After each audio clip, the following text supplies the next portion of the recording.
Ministério da Cultura e Petrobras apresentam. Oi, está começando a temporada de julho do 451 MHz, o podcast para quem lê até com os ouvidos. Eu sou o Paulo Werneck, editor da revista 451. Nesse mês em que o 451 MHz comemora 6 anos, o podcast vai entrar em modo férias. É isso aí, o pessoal me deu um descanso aqui. Mas a gente não vai te deixar na mão, pelo contrário.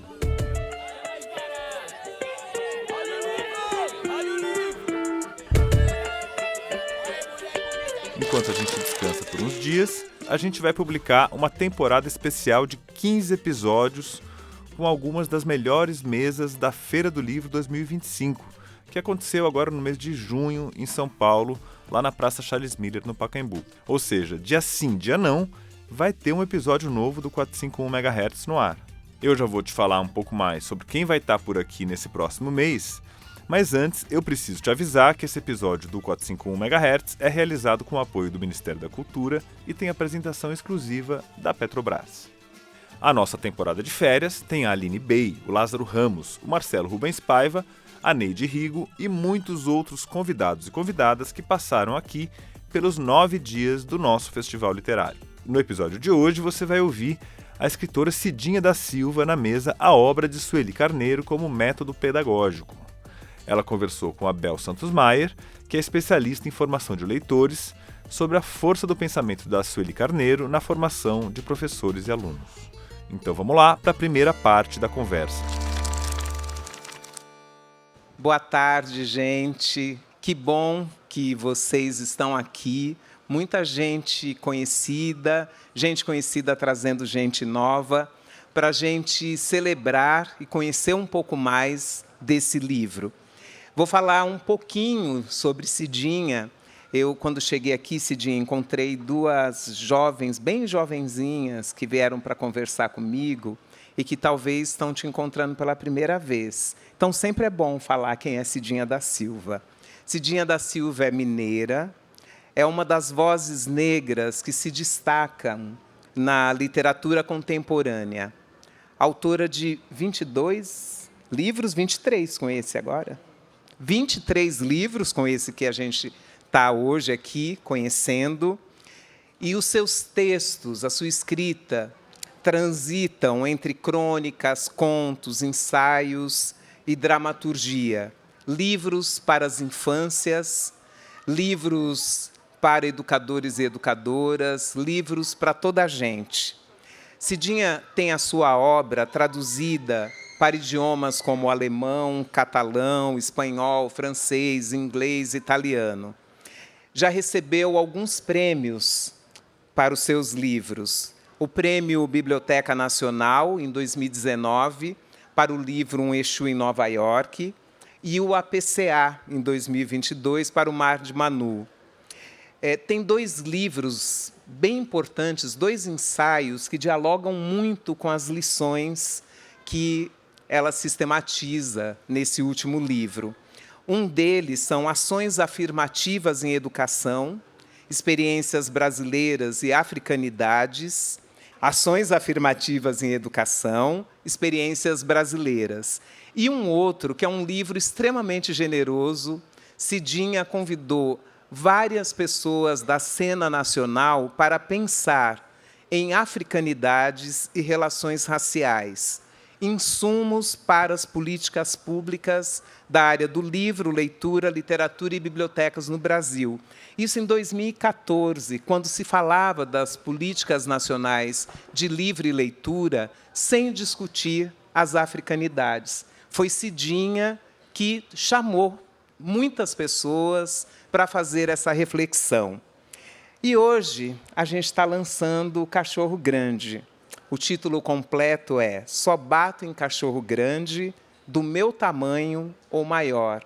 81 lições do método Sueli Carneiro, da editora Rosa dos Tempos, do grupo da editora Record. Então, a primeira pergunta, Cidinha, é, dentro das 81 lições, qualquer uma delas poderia ser o título desse livro. Conta para a gente sobre essa escolha E muito obrigada, minha irmã, por me chamar para essa conversa. Obrigada, Bel. Boa tarde para todo mundo. É uma alegria estar aqui ao lado da Bel, começar de mãos dadas com ela a caminhada, a trajetória desse livro. Na verdade, é o segundo encontro, a gente fez o primeiro em Gueledés, né? A gente apresentou o livro para a moçada do Gueledés, Instituto da Mulher Negra, fizemos lá uma gravação, né, Nath? E agora é o nosso segundo encontro aqui com tanta gente querida que veio nos dar um abraço. Eu agradeço muito. Esse livro tinha um título inicial que era Carinho de Jumento é Coice. As pessoas que estão aqui, que conhecem Sueli, sabem o quanto essa expressão é usual na gramática sueliana, digamos assim. E daí uma amiga muito querida, que eu não sei se já chegou, a Tatiana Nascimento, foi quem, ao longo de 2 anos, insistentes 2 anos, me dizia, mas você não acha que esse título é um pouco pesado? Quem não conhece a Sueli? Eu argumentava e tal, e ela contra-argumentava isso ao longo de 2 anos. E então havia uma segunda opção, que era o Cachorro Grande. E, por fim, quando eu já estava mandando o próximo, né, de mandar o texto para a editora, para começar o trabalho de revisão, de editoração e tal, daí eu mudei. A gente teve que mudar o contrato, fazer um aditivo no contrato e tal, porque eu mudei para o Cachorro Grande, né? Isso que você diz, né, me alegra muito, de que qualquer um dos títulos das lições poderia ser o título do livro. Me alegra porque eu acho que reflete uma compreensão de que a gente está mesmo, né, falando aqui de coisas que fazem muito sentido nessa construção de pessoa e de persona que é Sueli Carneiro. Cidinha, esse livro, né, além de reunir as 81 lições que você sistematizou, e eu, na leitura, fui me encontrando em muitas delas, né? Essas lições fazem parte da nossa geração. Eu e Cidinha nascemos no mesmo ano, em 1967, e essas lições foram chegando também para mim, que não estava tão pertinho de Sueli, mas estava conectada aos jovens do movimento hip-hop. E nessas lições você traz muito dessa questão, dessa luta política, da luta contra o racismo, mas ele não é um livro só sobre a luta. Eu vou ler um trechinho aqui que eu te falei que eu gostaria de ter escrito, que é o livro, o pós-fácil, do Eduardo Oliveira, que se chama carinhosamente de Dudinha, que foi seu orientador de doutorado, inclusive. Ele fala algo muito bonito sobre esse livro. Ele diz que ele, eu usaria aqui um termo seu, você fala numa entrevista também, que a gente não está só lutando, a gente está também olhando as flores que nascem no asfalto. E o Eduardo Oliveira, ele fala assim, que esse livro é o amor na clave da justiça. E mais, amor como demanda no território da formação política. Amor na casa do silêncio, onde a palavra atravessa o portal da mera descrição para aninhar-se na experiência compartilhada de uma vida inteirinha, tocada pela experiência da outra. Uma experiência que não se amesquinha no umbigo, que em tudo é mavioso, mas que reluz uma experiência coletiva, intergeracional, diria mesmo um testemunho. esse livro, né, nós trabalhamos com formação de leitores, aqui tem muitas educadoras, e muitas vezes a gente quer classificar o livro, né? É crônica, é conto, é romance, o que é? Que livro é esse, Cidinha, para você? Bel, para mim, é um livro de memórias, né? A Sueli tem brincado e tem dito que é uma biografia não autorizada, né? Isso me alegra porque eu fico com a sensação de que ela se reconhece no livro, né? De que, de fato, eu estou dizendo coisas que ela reconhece ali como sendo delas, coisas que são delas, que ela construiu, né? Que são dela, que ela construiu e tal. Mas não se trata de uma biografia não autorizada, porque qualquer biografia, autorizada ou não, precisa se valer de pesquisa, de escuta de outras pessoas, né? Precisa recorrer a fontes, e o quanto mais qualificadas essas fontes, melhor. E esse não é o caso. Esse é um livro que nasce da minha cachola e do meu coração, né? É um livro escrito a partir do retorno e do escarafunchar a memória, né? Para trazer coisas que foram muito significativas, que têm sido muito significativas ao longo de quase 40 anos de convivência minha, né, com Sueli Carneiro. Eu encontrei Sueli muito jovem, né? Eu tinha 19 anos quando a gente se encontrou a primeira vez. E, então, esse livro é um livro de memórias, é assim que eu o entendo, né? Como um caderno de memórias desse tempo que a gente tem vivido juntas e dessa vida que eu vivo hoje, que eu considero que é uma vida que me foi dada por Sueli Carneiro. Você, aos 58 anos, né, você também é mestra de muitas pessoas. A Tatiana Nascimento, na orelha que ela escreve do livro, então ela chama, né, essa orelha, o método Cidinha da Silva, lição número 1.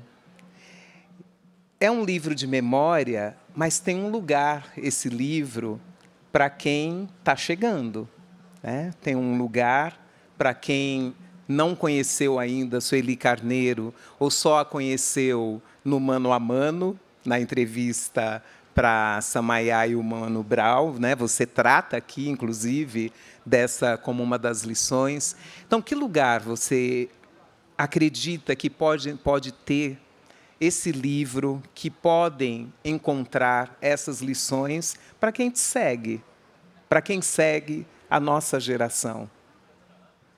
Eu acho que a gente tem poucas pontes geracionais, né?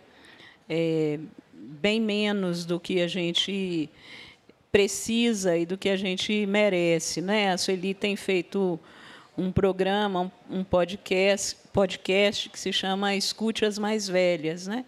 E que procura justamente suprir essa lacuna, né? Dessa falta de diálogo geracional, né? Com pessoas que foram muito importantes para isso tudo que a gente conquistou em termos de direitos humanos, de direitos políticos, de grupos subalternizados, né, no Brasil, ao longo das últimas décadas.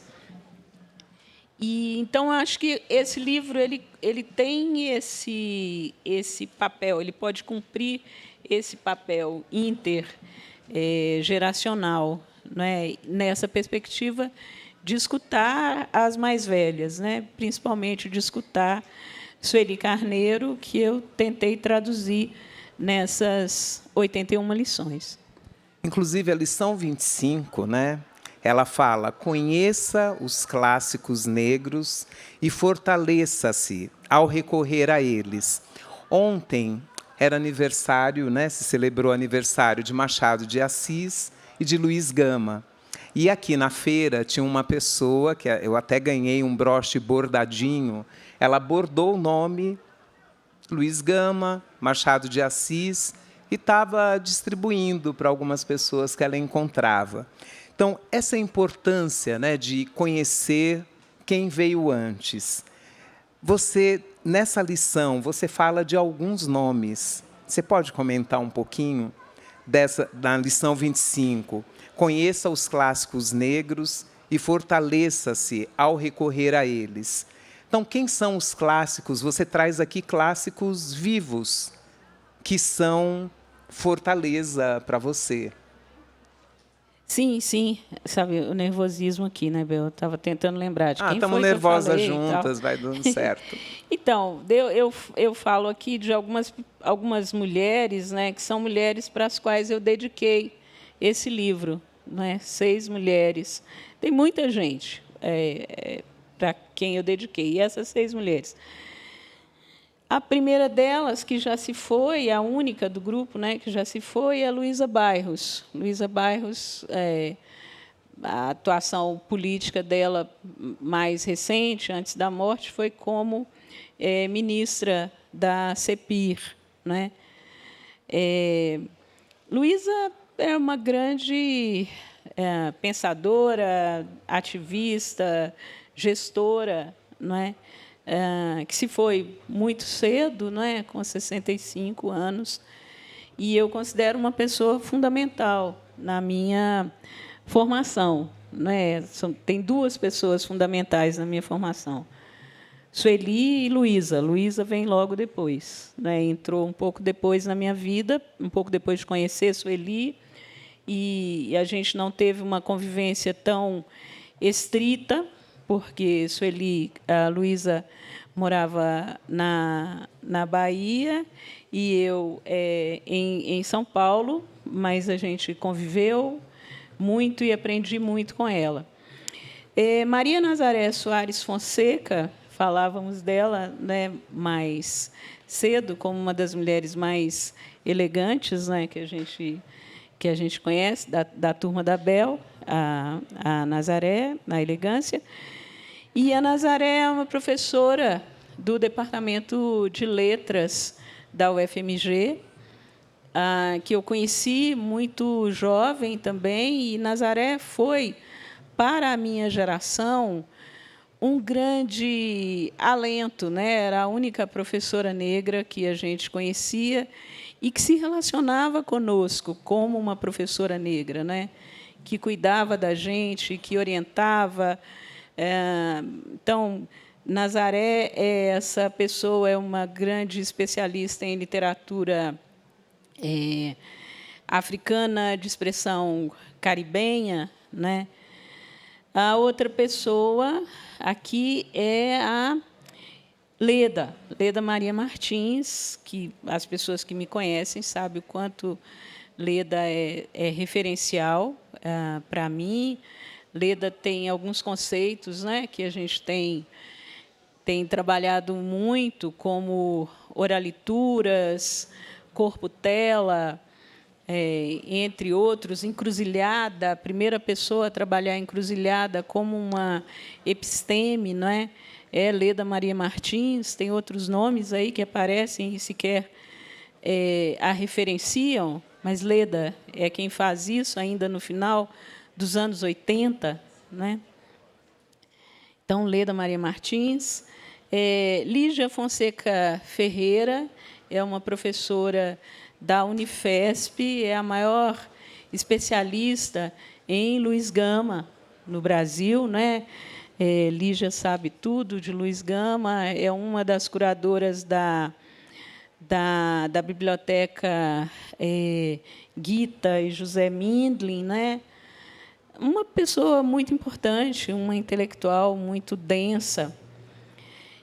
Isildinha Batista Nogueira é outra figura aqui de São Paulo, uma psicanalista muito importante, é uma pessoa que foi orientada pelo Félix Guattari e que orientou vários é uma das grandes pensadoras, né, da questão racial e seus impactos na psique humana, não é?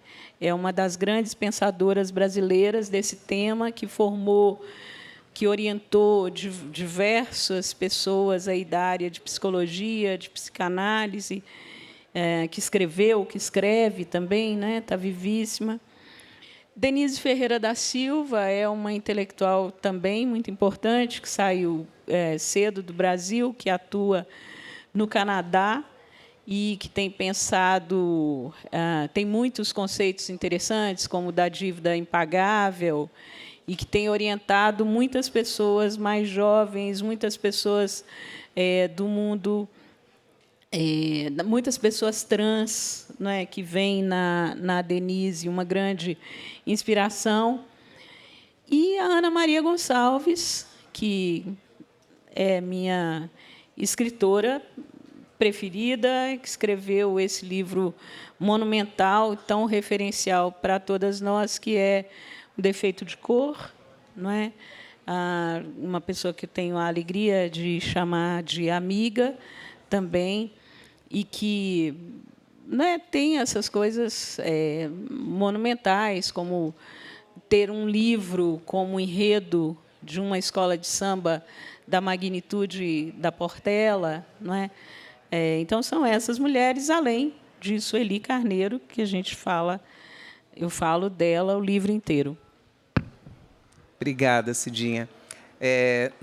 Eu principalmente, fico muito perto de jovens, né? De jovens, muito jovens, que estão começando a leitura, que são seus leitores, né? Alguns estão por aqui também hoje, e retomar, né, a importância da leitura, né? A importância de ler os clássicos que estão aqui, os clássicos lidos por essas pessoas que Cidinha traz para a gente, e também, né, de trazer a própria reflexão a partir dessas leituras.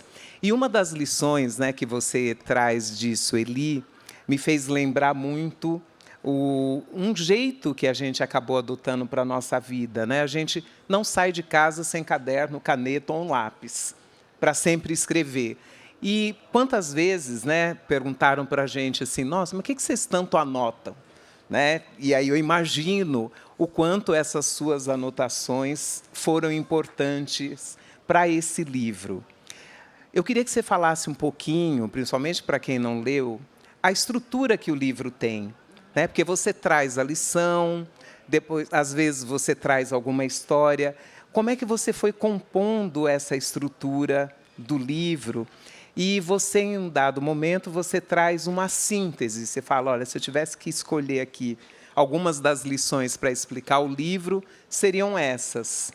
Quais seriam? Então, o livro está dividido em 3 movimentos, né? O primeiro, que eu chamo de lições expressas, que foram coisas que Sueli me disse diretamente ao longo da vida.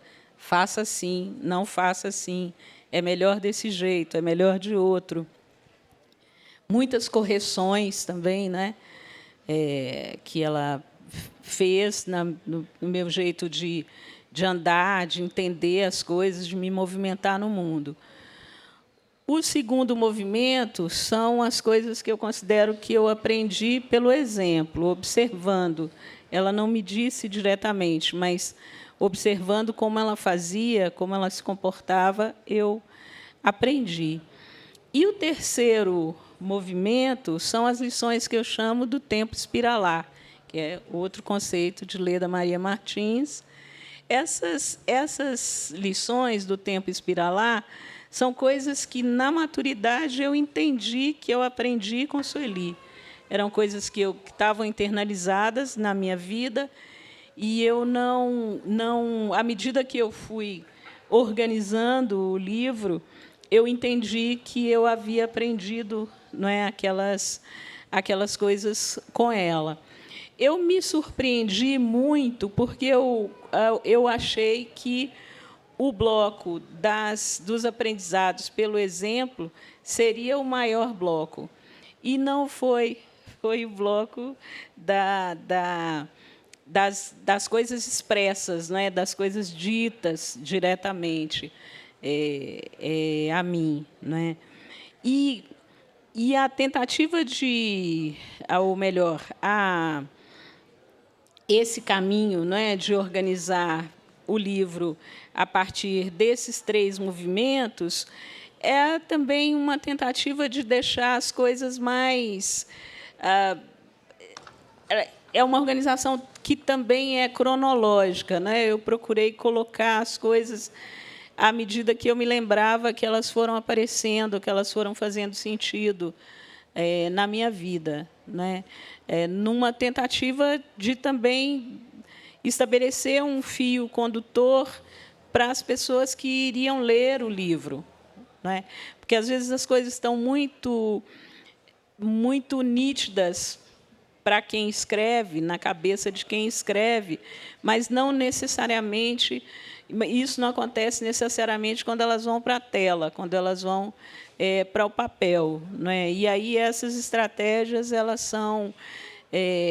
funcionam para organizar o texto de uma forma que, além de fazer sentido para mim, possa fazer sentido para quem lê, né? Cidinha, uma vez eu fiz o prefácio de um livro seu, né, o Menina Bonita, e nesse prefácio eu falo...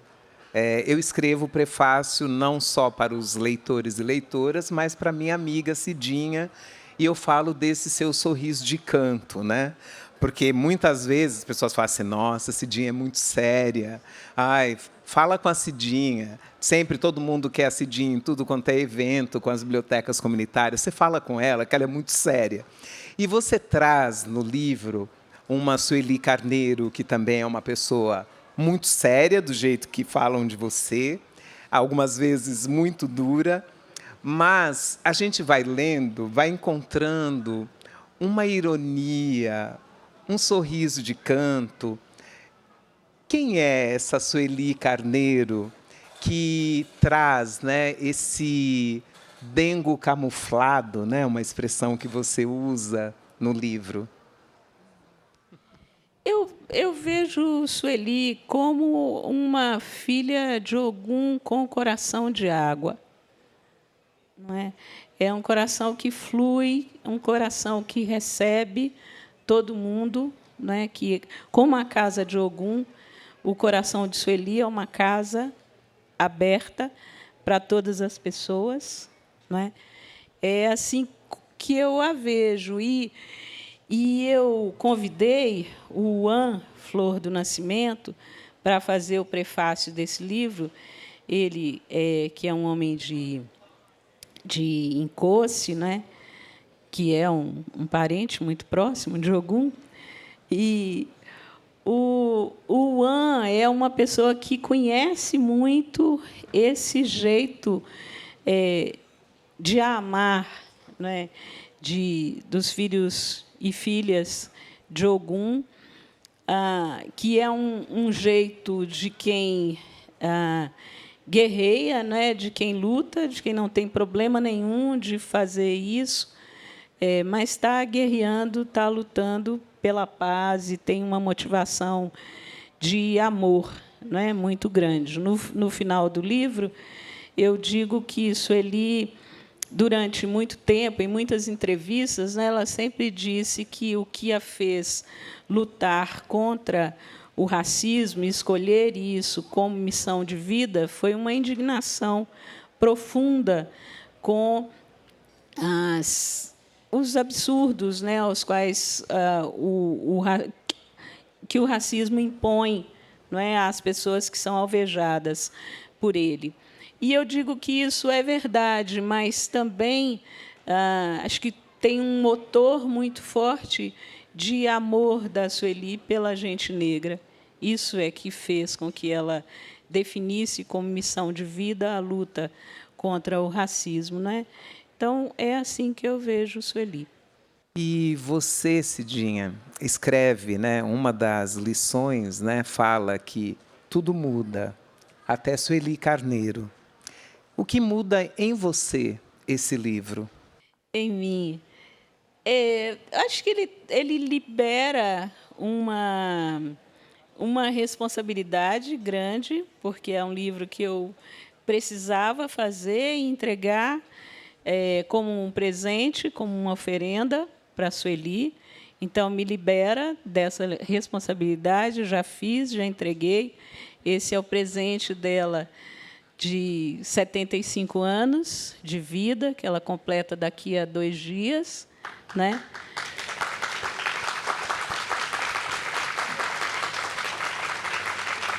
Isso, palmas para ela. Então, já fiz, já entreguei. Acho que ele abre um caminho de alegria, de regozijo, né? Porque ele é também um ponto de chegada. Ele coroa um período grande, né, de trabalho. O ano que vem eu completo 20 anos de carreira literária, um período que você acompanha, né, desde o primeiríssimo momento.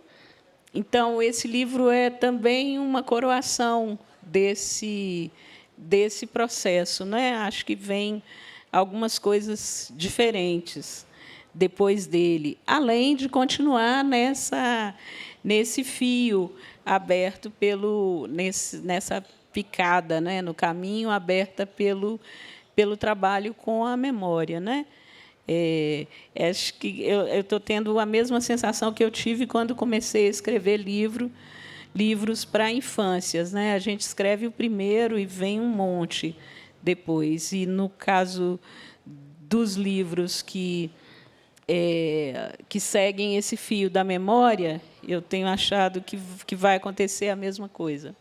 Acho que tem um lado de chamar esse livro, né, de um livro que trabalha com memória. Agora, ele também traz uma compreensão do que é um método, né? Porque a gente perde, né, muitos métodos que estão aí, né? Essa tua sistematização encoraja, né? A Tati fala de fazer o método Cidinha da Silva, mas tantos outros que estão aí e que se perdem, né? Que se perdem junto com as memórias dos nossos mais velhos. Então, eu diria que é um livro também sobre como organizar os registros, né? Ele ensina muito. O jeito que você traz as histórias, né? Eu tinha falado para você, eu me daria conta com o prefácio, não sei se é porque eu sou da sua geração, o prefácio já teria me dito tudo sobre esse livro. Mas você traz histórias, e aí é interessante também pensar naquelas histórias, né? Pensar nos momentos, né, de decisão, como ir ou não ir a Durban, quando estava fazendo um tratamento de saúde. Mas que força tem essa mentora que você abriu mão de uma demanda pessoal para uma demanda coletiva. E isso aparece depois como uma lição. Aparece como uma lição aprendida, né? A demanda coletiva, a luta coletiva. A história consegue ser maior do que as picuinhas nossas do cotidiano. E muitas dessas lições, né, você traz essa questão de que esse não é um livro, é um presente de aniversário, mas não é um presente para abrir mão, né, da tensão, né, porque nessa tensão tem amor. Eu diria que uma das coisas, das lições, né, mais fortes para mim, emocionante, é a questão da lealdade. Pode falar um pouco sobre essa lição aprendida, porque ela vai atravessar muitas outras, né?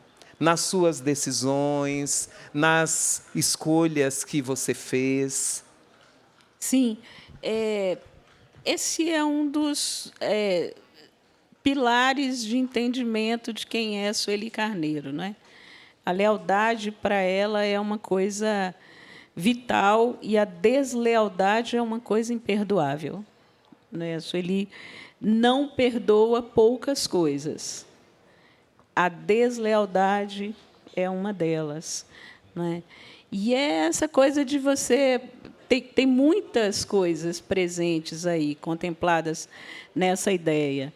Então, é você lidar com as pessoas da forma que elas são, né? E não com a expectativa a partir da expectativa do que você espera que elas sejam, não é?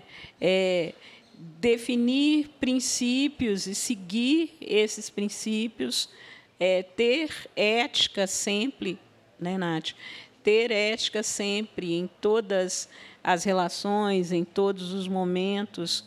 Isso tudo está contemplado nesse princípio, não é? de lealdade que é posto à prova todo o tempo, porque relações longas, né, como a nossa, a minha e de Sueli, tem muitas tensões, tem muitos desencontros, tem muitos silêncios, tem muitas discordâncias, para além de todas as coisas boas, que são as coisas que prevalecem, não é? E nos desencontros, nas coisas que não são tão boas assim, nas discordâncias, nas divergências, a gente sempre é testado, porque há uma sedução para que você pule para o outro lado, né? Que tenta fazer com que você pule para o outro lado, que você não vai por aqui que é mais fácil, deixa esse caminho aqui que você vem fazendo com essa pessoa, porque aqui é mais fácil, aqui você pode chegar mais rápido, né? E a lealdade faz com que você não faça essa escolha, né? E se mantenha mesmo nas situações de conflito, nas situações em que você está mesmo batendo a cabeça e pensando, poxa, mas é isso mesmo? Eu cheguei até aqui para isso, por isso. Posso ler um trechinho dessa lição? Por favor, querida. E aí ver se você quer ler algum outro. Vou ler o segundo parágrafo e o último. Lição 12. Deslealdade é algo imperdoável. Seja leal. O tratamento leal inclui também inimigos e adversários. Todos devem ser respeitados. Não se mata um inimigo pelas costas ou via armadilhas sujas. Não se vence um adversário a qualquer custo. Não se deve usar armas proibidas ou descumprir as regras do jogo.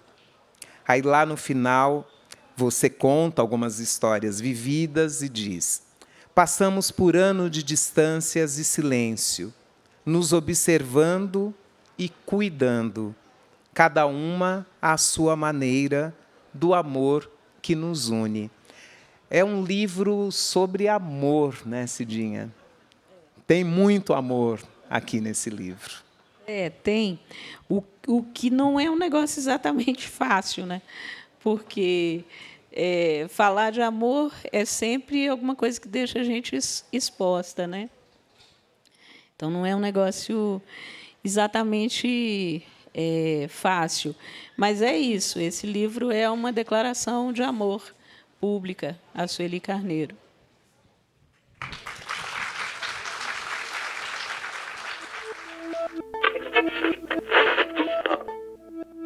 E agora eu queria dar um recado para você que é ouvinte aqui do 451 MHz. A gente sabe que você nos acompanha e agradece pela sua audiência. Mas será que você já é um ouvinte entusiasta?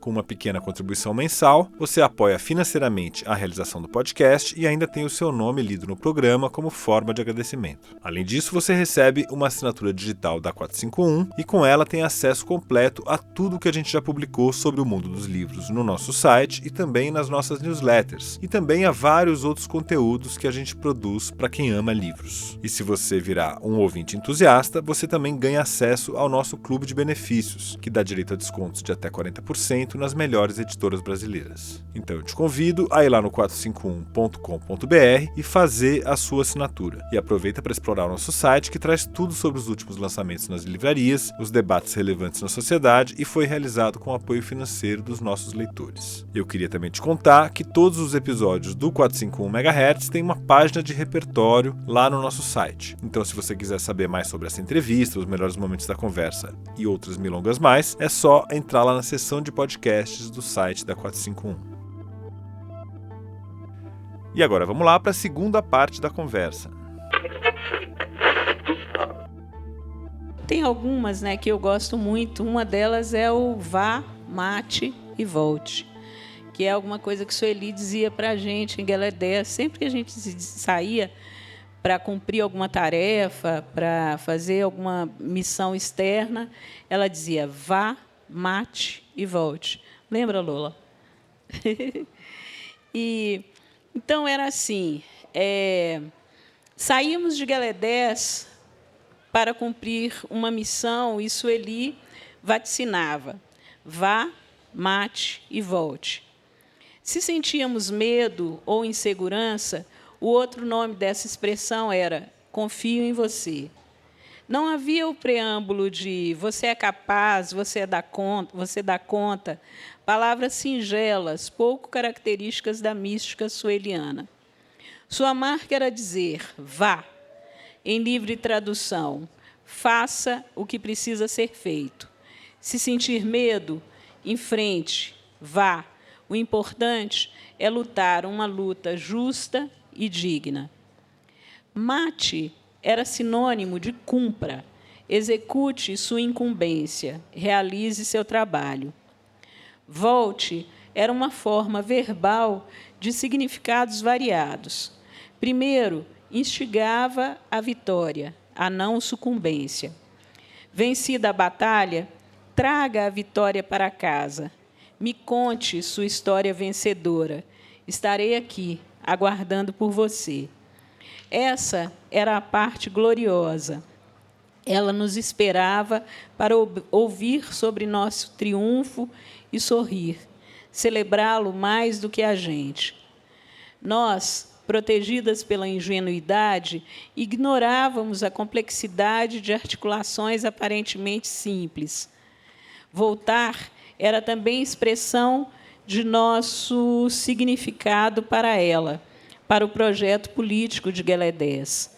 Ela nos exortava a não nos perdermos pelo caminho, a retomar o caminho de casa. Acabou? E se sofrêssemos agravos e derrotas lá fora, voltar implicava receber as devidas correções e orientações, às vezes excessivamente duras, outras pacientes e compreensivas, a depender da gravidade da batalha e do nível de implicações de um revés ou mau desempenho. Acima de tudo, a reação sueliana correspondia à nossa dedicação demonstrada na solução do problema. Voltar era tranquilo, a despeito do resultado, se tivéssemos entregado o corpo e o espírito à luta. Um erro qualquer, mesmo que básico, seria debatido, desculpado e corrigido. Porém, a covardia era indesculpável. Ai de nós, se voltássemos e tivéssemos nos acovardado. A covardia é algo desprezível na cartilha de Sueli, assim como a coragem é uma das virtudes humanas mais admiráveis.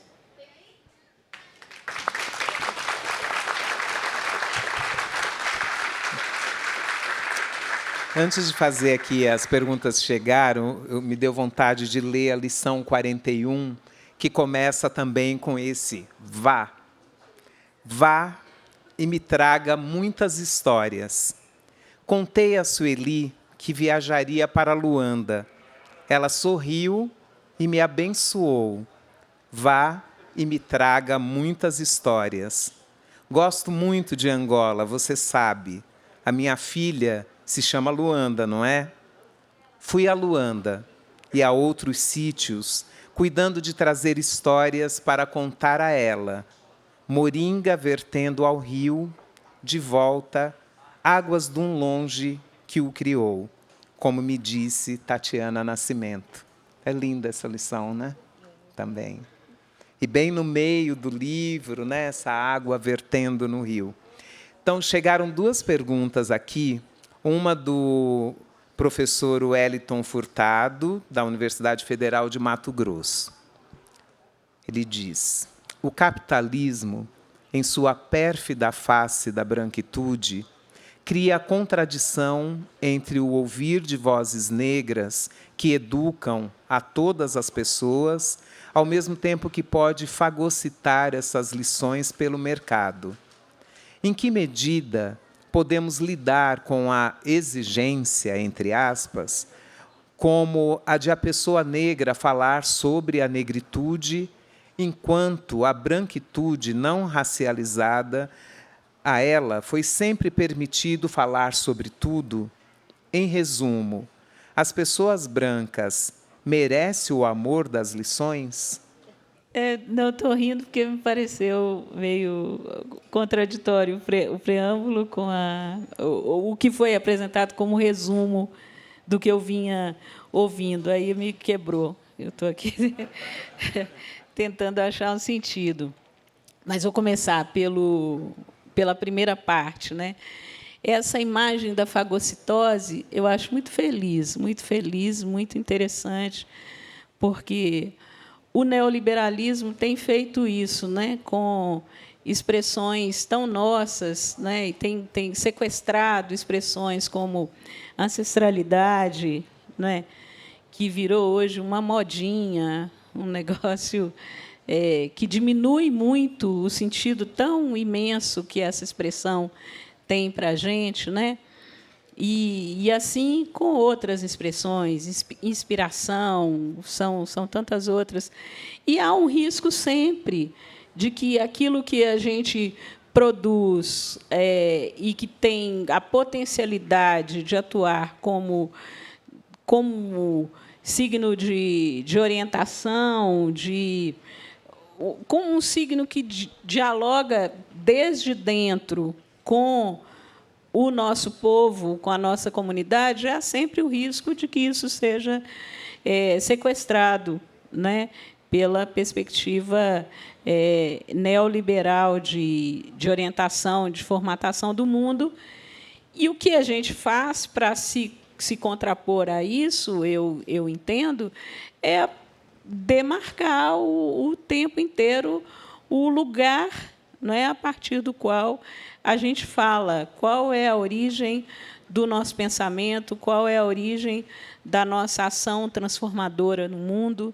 Isso é o que nos cabe fazer. E a gente não tem muito controle sobre o que farão com aquilo que a gente faz e apresenta ao mundo, né? Com isso, eu inicio a resposta aí da última parte também. Acho que as coisas que a gente planta e que geram beleza, geram coisas boas, elas estão aí para todo mundo que tiver a habilidade de colher, que tiver a capacidade de entender. O meu foco particular, desde sempre, desde muito jovem, é o povo negro, né? É a minha gente. Esse é meu foco. E as outras pessoas podem se beneficiar das flores que a gente distribui pelo mundo, né? Do perfume que a gente oferece no caminho da gente. Todo mundo pode se beneficiar disso, preferencialmente com uma perspectiva antirracista, ou seja, se comprometendo com a luta contra o racismo, não é? Se comprometendo a fazer o que cabe às pessoas que não são negras, né? Preferencialmente dessa forma. Mas eu não me preocupo muito se as pessoas brancas podem isso, podem aquilo. O que eu faço e coloco no mundo é para todo mundo, né? E quem quiser que aproveite, que ache algum sentido para si. Estava olhando aqui algumas lições. Estava aqui olhando, né, algumas das lições da pedagogia do exemplo, né? Mesmo as pessoas muito difíceis merecem uma chance. Uma outra, não deixe de ajudar qualquer pessoa que te peça ajuda. Compreenda que a luta tem etapas e, estrategicamente, as pessoas mudam de função, de estágio, de lugar, em acordo com as necessidades da situação. Cultive e explore o que as pessoas têm de melhor. Então, são algumas lições, né, do exemplo. E eu estava pensando, né, nesse exato momento, você tem um livro que está no PNLD, que é para todas as escolas, para todas as bibliotecas comunitárias. Pela primeira vez, as bibliotecas comunitárias podem fazer essa escolha. Então, tem no seu trabalho, né, também uma preocupação de chegar em todos os lugares, como uma das outras lições, né, de atuar como povo, que vai chegando em todos os lugares, no teatro, sala de aula. Tem uma lição de Sueli também, dada a um amigo, um professor negro, né, recém-concursado na universidade, que ela disse a ele assim: olha, não oriente só os negros, viu? Tem essa também, que estava procurando. Chegaram aqui mais 2 perguntas. Vou fazer primeiro aqui a da Tati. Queridas Cidinhas e Bel, gostaria de saber como avaliam a importância do registro do método Sueli Carneiro para as epistemologias e historiografias de intelectuais negras. Abraços. Não, responde você. Eu falei, vem aqui para você responder. Responde você, ela dirigiu para nós duas. Para nós duas, e aí eu começo. Tá bom.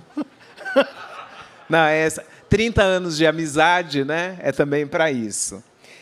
Olha, eu falei num determinado momento, né, que esse livro não é só, né, um livro, né, de memória, ele é também um livro de memória, e ele é um livro sobre o método do registro de métodos.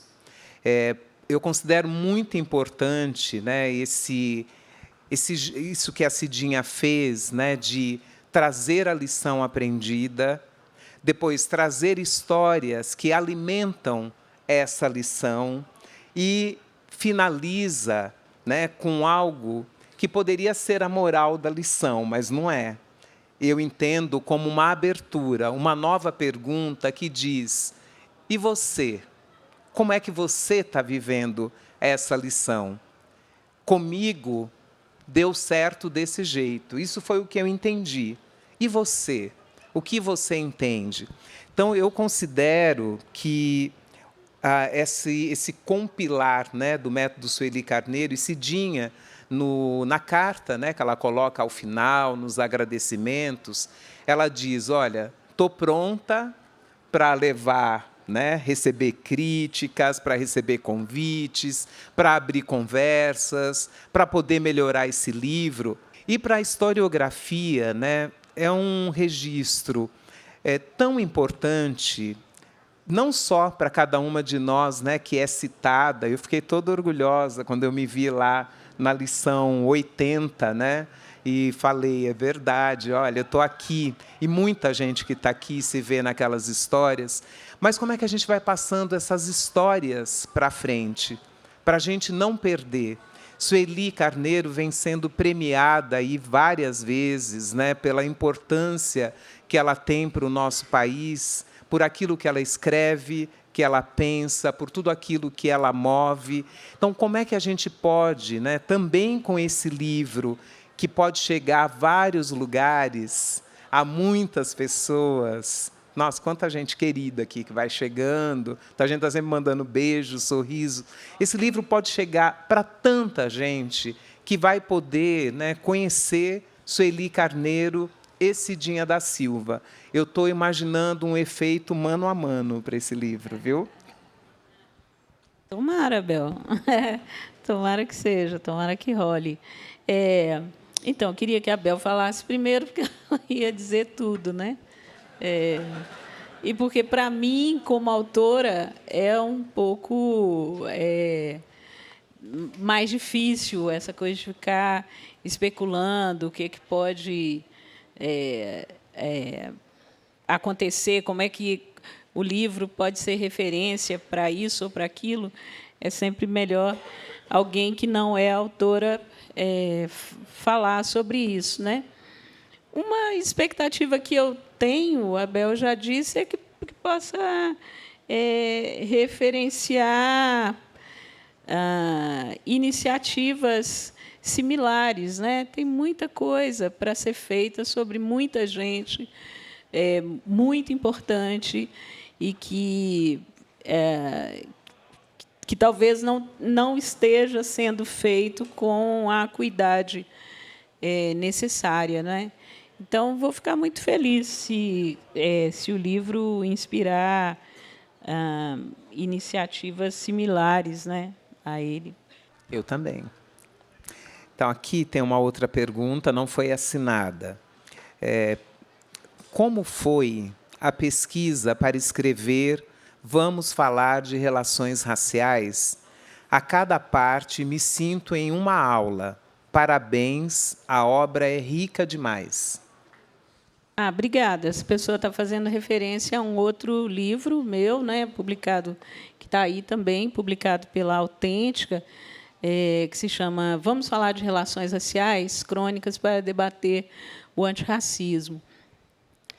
E a forma como esse livro é composto por crônicas, né, que acompanham boa parte do noticiário brasileiro sobre situações de discriminação racial, outras tantas que acontecem na escola, no sistema de educação e tal, e que eu achei muito importante de debater com adolescentes, né? É um livro que convida as pessoas à leitura junto com o celular, né? Não é para deixar o celular ao lado do livro, é para levar o celular para ler o livro.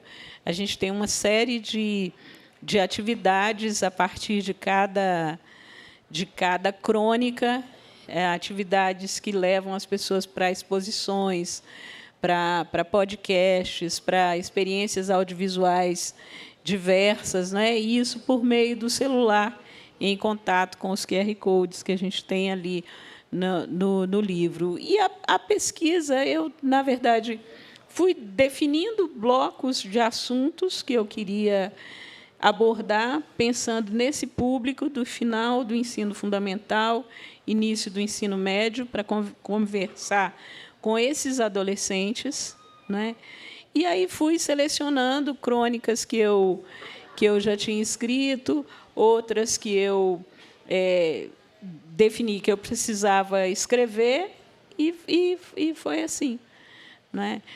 Tem um trabalho de leitura crítica da mídia, que é algo que eu já faço há alguns anos, né?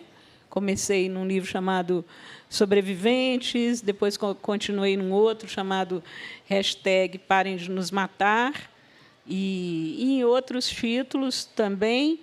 E o Vamos Falar de Relações Raciais é mais um título que segue essa esteira. Só porque a gente ainda está no período de escolha, gente, até o dia 25 de junho, ratificar para vocês que o livro que a Bel mencionou aqui, que está no PNLD, é o Mar de Manu, não é? Que está aí nas escolas, nas listas, que pode ser escolhido até o dia 25 de junho. Janja estava me dizendo que o Relações Raciais está ali também, a capinha, a carinha dele. Janja, minha companheira, a quem eu agradeço por ter deixado o São João lá na Bahia para me acompanhar aqui hoje, porque ela sabe o quanto é importante para mim. Obrigada. Isso é que é amor, hein, Janja? E aí tem uma pergunta aqui sobre amor. Bem na hora que você está falando desse amor. Deixar um São João para... É demais, né? E isso vai ter que entrar no próximo livro, você sabe, né? A Priscila Lima tem uma pergunta que fala sobre amor.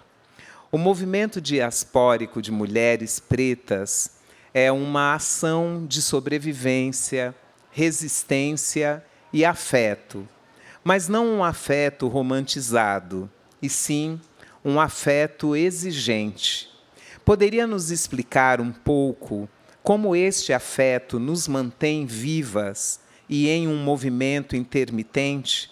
E como podemos vivenciar isso nas obras de Sueli Carneiro? A nossa história de travessia do Atlântico é uma história de sobrevivência. Muitos dos nossos antepassados ficaram pelo mar, né? Não chegaram aqui. Os que chegaram já conseguiram ultrapassar uma travessia imensa. Depois, outra travessia que era reinventar a vida aqui, né? E nós somos herdeiras e herdeiros disso. Então, não é uma vida que tem por princípio aquilo que o poeta já nos dizia, né, que a felicidade do negro é uma felicidade guerreira, que o poeta Gilberto Gil já nos disse há tantos anos. É isso, essa é a nossa história, né? E uma história que não nos imobiliza pelo que ela tem de dor, de peso. Certa vez, em um dos textos que eu escrevi para a Sueli, antes desse livro, eu criei uma imagem para ela que era mais ou menos assim, como se ela fosse uma baiana da ala das baianas das escolas de samba, né, que carregam aquela fantasia pesada, que às vezes tem 12 quilos, 14 quilos, até 20 quilos, e evoluem na avenida como se carregassem plumas, não é? Eu entendi isso quando eu desfilei o ano passado com uma fantasia de 6 quilos. Assim, foi pesadinho. No desfile da Portela, da Ana, né, do Defeito de Cor. Então, isso de desfilar com alguma coisa que é muito pesada e, a despeito disso, você evolui na avenida, né? A história da gente é uma história densa e, a despeito dela, a gente vem existindo como pessoa, né? A gente vem se firmando no mundo, num país racista como o Brasil, a gente se firma como pessoa. Essa é a nossa história, essa é a nossa característica, né? Isso é conhecer de onde a gente veio, né? E o que é que nos modela para que sejamos o que somos.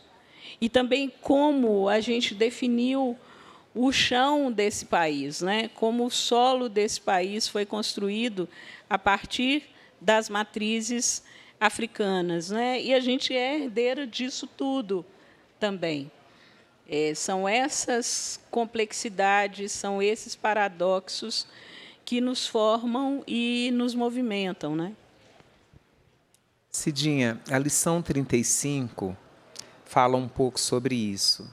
Para nós, as coisas demoram mais, o caminho é mais lento. E você conclui essa lição falando que há, né, uma roleta russa geracional. A gente vai tendo, né, pessoas mais jovens, você é uma mulher de 58 anos, e a gente vive um tempo da roleta russa geracional em que vamos lidando com pessoas, né, que têm um melhor uso midiático, aparecem, né, desaparecem. Então, como é que você, né, nessa escolha que você fez como autora literária, sabendo desse reconhecimento que é mais lento, sabendo que você, né, é uma mulher adulta e logo, né, estamos aí na transição, né? No Escute as Mais Velhas, chamaram a Jurema Werneck, né? Daquelas que estão na transição. Nós estamos chegando também lá. Então, como é, né, pensar as suas escolhas futuras, né? Como que você está pensando a sua carreira nesse cenário, sabendo que é lento, que é como carregar esse vestido da baiana e evoluindo aos poucos e com mais idade? Bel, eu quero trabalhar menos com as coisas que eu trabalho que não são a literatura e trabalhar mais com a literatura. Essa é a meta principal, né? Em relação à coisa do reconhecimento, tem a lição 36, que eu adoro, que me faz pensar sempre, né? Ela diz o seguinte, a lição 36, reconhecimento é um negócio que demora muito para a gente. Todas as vezes que cheguei chorosa ou furiosa à casa de Sueli, me queixando sobre falta de reconhecimento do meu trabalho, Sueli me respondia com a mesmíssima frase, sem alterar a respiração. Reconhecimento é um negócio que demora muito para a gente, se é que um dia chega. E me deixava com a batata quente nas mãos. Eu faço o mesmo com vocês agora.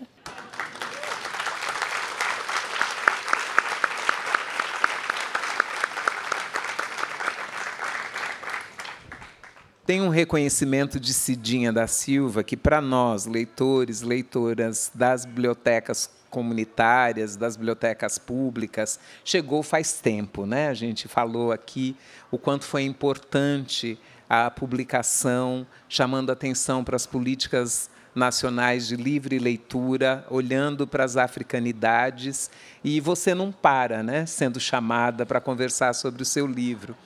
E quando você fala, eu não quero fazer outras coisas diferentes da literatura, né, do escrever, eu imagino que faça uma diferença, né, ser publicada por editoras que investem na divulgação do seu livro.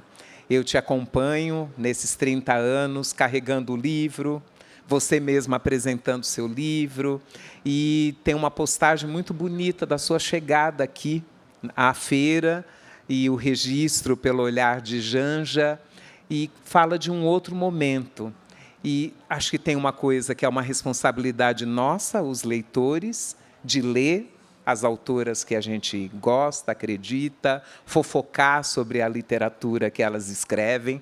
Eu falo isso o tempo todo para a garotada. Sejamos fofoqueiros e fofoqueiras da literatura. A gente leu, gostou, tem que contar, tem que passar para frente.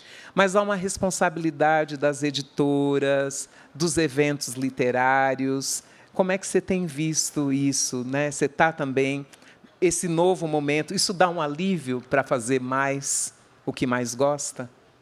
Sim, ajuda, porque à medida que o livro é conhecido, é vendido, né, a gente tem mais tranquilidade, tem mais segurança material, inclusive, para se dedicar mais à escrita, né? E é um alento também ver isso acontecendo com outras autoras, né? Ao mesmo tempo que acontece conosco, né? Começo a ver agora isso acontecendo com a Tatiana Nascimento, com a querida Lília Guerra, que está aí também, amiga querida, cadê a Lília? Que publica, ela estava, que publica pela Todavia, que eu recomendo muitíssimo que vocês leiam os livros dela. Tem uma edição nova do Perifobia, que é um livro de contos que eu adoro. A Tayasmin Ormat, que é uma autora também do Rio Grande do Sul. Então, tem outras, muitas autoras, a Andressa Marques, né? Publicou aqui pela Nós. Então, uma série de autoras que estão vindo junto, né? E isso dá uma alegria grande, vindo com mais condição de se dedicar ao fazer literário, né? A Lília mesmo, que trabalhava em 2 hospitais, né, Lília? Agora trabalha em um. Já a Lília é enfermeira, né? E tem uma obra muito importante, vários romances publicados pela Patuá, e agora publicando, né? Publicou o primeiro pela Todavia, e republicou agora o Perifobia, esse livro de contos que eu mencionei. E a Lília trabalhava em 2 hospitais, em 2 turnos. Agora ela trabalha em um e está podendo se dedicar mais a escrever. Então, fazer esse caminho, ver que outras pessoas também estão fazendo, e num tempo mais curto do que aquele que a gente fez, é um alento, né? É bom de ver. Eu queria, Bel, tem mais perguntas?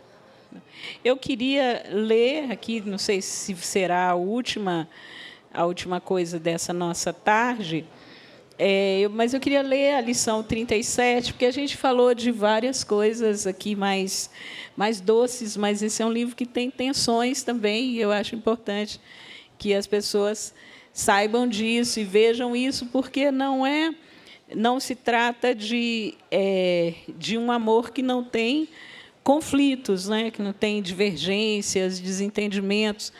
E eu gosto muito dessa lição aqui, querido Otávio, querida Lola. É a lição 37. A história é maior do que a gente. Em algum momento de 2023, os amigos Lola e Otávio, companheiros de Gueledés nos primeiros anos, me deram a alegria de aparecer em um lançamento de livro escrito por mim. Abraços afetuosos, conversa vai, conversa vem. O casal me contou que gostaria de reencontrar Sueli. Ela adoraria vê-los também, eu tinha certeza. Telefonei para Sueli e contei sobre a conversa. Ela realmente ficou feliz. Consultou sua disponibilidade de agenda e marcamos um encontro na nova sede de Gueledés, ainda desconhecida do casal. Foi uma tarde deliciosa, regada a comidinhas, bebidas frescas, riso e boas recordações.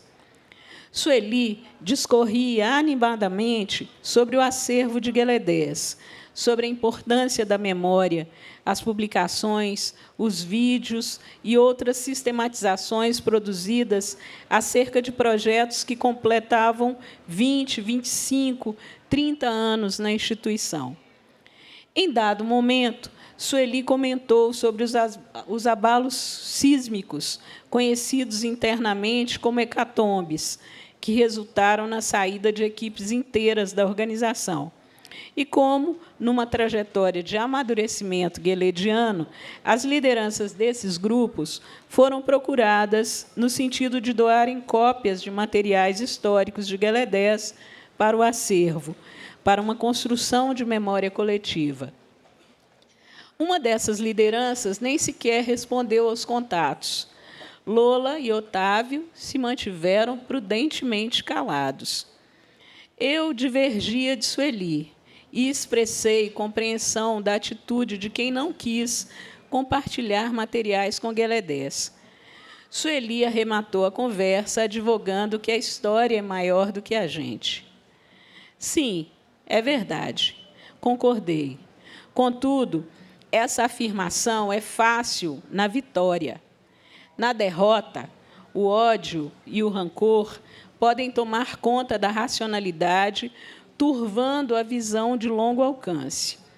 Se eu tivesse sido derrotada, se tivesse saído numa das hecatombes, também não entregaria nada para Gueledés. Poderia ceder o material para outro instituto de arquivística e pesquisa que tratasse daquele conjunto de documentos a partir da minha agência. Não o entregaria a uma instituição que posaria de magnânima a partir da narrativa de que contribuí para que ela fosse o que é. Há as favas com contribuições. As pessoas querem construir protagonismo naquilo que, afinal, investiram suas vidas. Não estão erradas, segundo a minha maneira de interpretar o mundo. Sueli insistiu que a história é maior do que a gente, e estava certa. Mas ossos quebrados doem mais no inverno, confidenciei aos meus botões.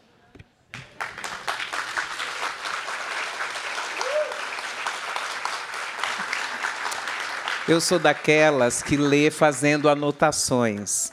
Se você me dá licença, eu vou ler um parágrafo que eu escrevi depois desse. 10 anos atrás, Cidinha me convidou para compor uma mesa com uma pessoa que havia me quebrado os ossos, ou, pelo menos, havia tentado. A minha resposta à sua pergunta, você vai, Belzíssima? Eu falei sim, porque neste caso específico, a careta fica na cara de quem faz. Eu fui, porque a história é maior do que a gente.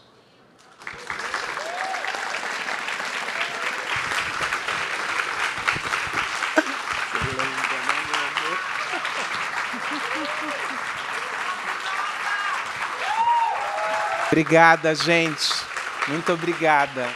Que tarde linda. Palmas para Cidinha.